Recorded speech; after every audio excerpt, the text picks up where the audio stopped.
Their breath turned to frost in the biting chill of October. For 7 long days they stood there, a silent wall of shields and spears etched against the gray skies of Gaul. They were the Franks farmers, blacksmiths, and a few minor nobles, summoned by a resolute leader named Charles.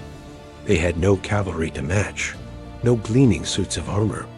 All they had was the ground beneath their feet, their courage, and the order to hold fast at all costs. Across the valley before them was an entirely different sight, a whirlwind that had swept across half the known world. The cavalry of the Umayyad Caliphate, commanded by Governor Abd al-Rahman al-Ghafiqi, was an unstoppable force. These seasoned warriors had tasted victory from the deserts of Syria to the gardens of Spain. Their mounts Arabian and Berber war horses neighed sharply in the unfamiliar cold. The pale northern light gleamed on their curved Damascus blades.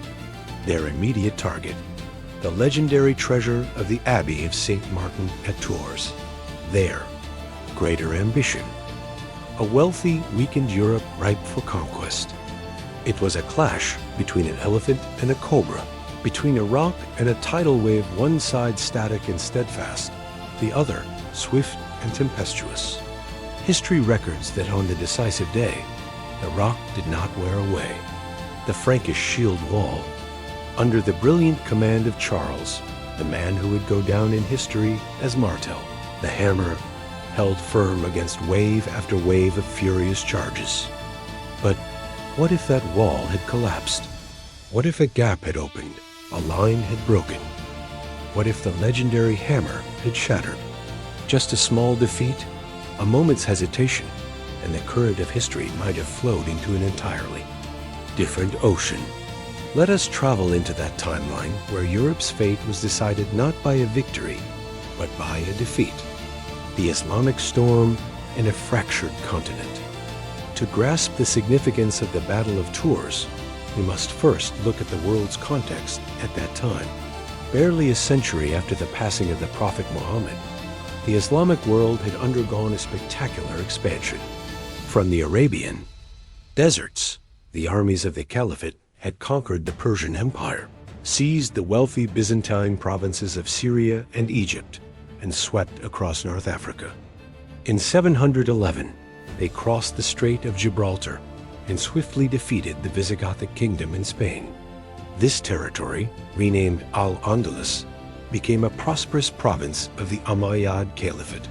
From there, frequent raids, razzias were launched northward, across the Pyrenees into Frankish lands. Meanwhile, Europe was in the so-called Dark Ages. The Western Roman Empire had collapsed over 2 centuries earlier, leaving a power vacuum. The continent was fragmented into countless kingdoms, duchies, and tribal domains. The Frankish kingdom, though the strongest, was mired in civil strife and weakness. Essentially, Europe was a ripe target. Hypothesis: if the Franks had fallen, if Charles Martel's army had been annihilated at Tours, the consequences would have rippled through centuries. 1. Collapse of the Frankish kingdom and political domino effect. Defeat at Tours would have been a fatal blow. Charles Martel, striving to unify the kingdom under his rule, would likely have been killed or stripped of all authority. The Frankish kingdom would splinter back into hostile fiefdoms, incapable of organizing any unified resistance. The road into the heart of Europe would lie wide open. Al-Ghafiqi's forces, even after sustaining some losses, could regroup and push deeper into Frankish lands. Wealthy cities such as Paris, Orleans, and beyond would become prime targets. No other military force in Europe at the time was strong enough to stop them. The Lombard kingdom in Italy and the Anglo-Saxon kingdoms in England were preoccupied with their own troubles and lacked strong standing armies. 2. A new multi-religious and multicultural Europe. Conquest did not necessarily mean forced mass conversion. Experience in Spain showed that Muslims were often tolerant toward the people of the book, al-Kitba, Christians and Jews. They could live and keep their faith as long as they paid a special tax. jizya. However, Islam would certainly have become the religion of the ruling elite and the path to political power. Over generations, much of Europe's population might gradually have converted to Islam. Paris could have had grand mosques standing alongside churches, and the call to prayer from a muezzin might have echoed along the banks of the Seine.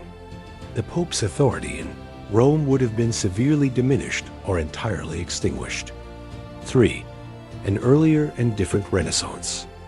This is perhaps the most intriguing aspect of the hypothesis. Instead of a prolonged Dark Age, Europe might have experienced an earlier Renaissance, and in a completely different form.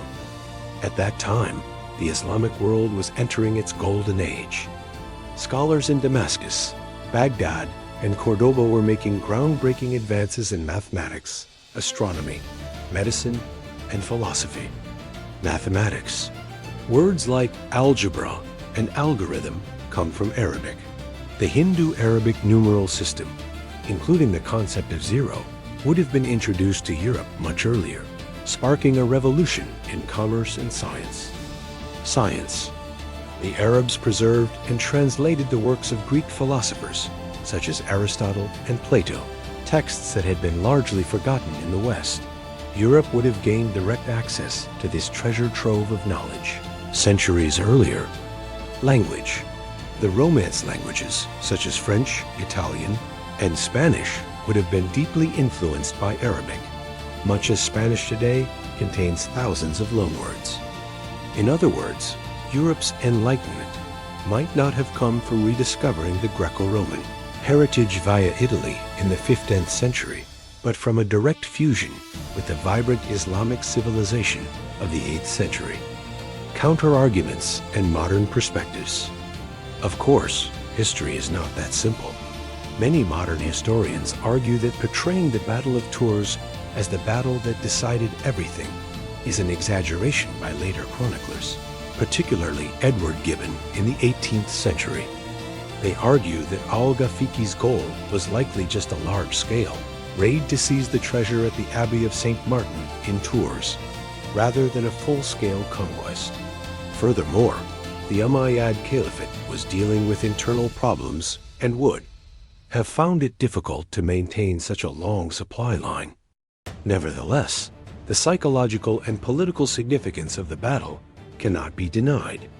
Martel's victory halted the seemingly unstoppable advance of Muslim forces into the heart of the continent, consolidated Charles Martel's power, allowing him and his descendants, especially his grandson Charlemagne, to build the Carolingian Empire, the foundation of modern France and Germany, shaped the identity of medieval Europe as a Christian bloc in opposition to the Islamic world. Conclusion. So, would Europe be speaking Arabic if Charles Martel had lost? Probably not entirely, but the continent would undoubtedly be a vastly different place. The balance of power between Christianity and Islam would have been altered forever. The flow of knowledge, art, and commerce would have taken entirely new paths. The Battle of Tours was not merely a Frankish victory over Muslim forces. It was a defining event that set Europe on a particular historical path, the path of the Carolingian Empire, of feudalism, of the Crusades, and ultimately of the Western civilization we know today. A different outcome on that fateful day, and the entire structure of the modern world might have been built on an entirely different foundation.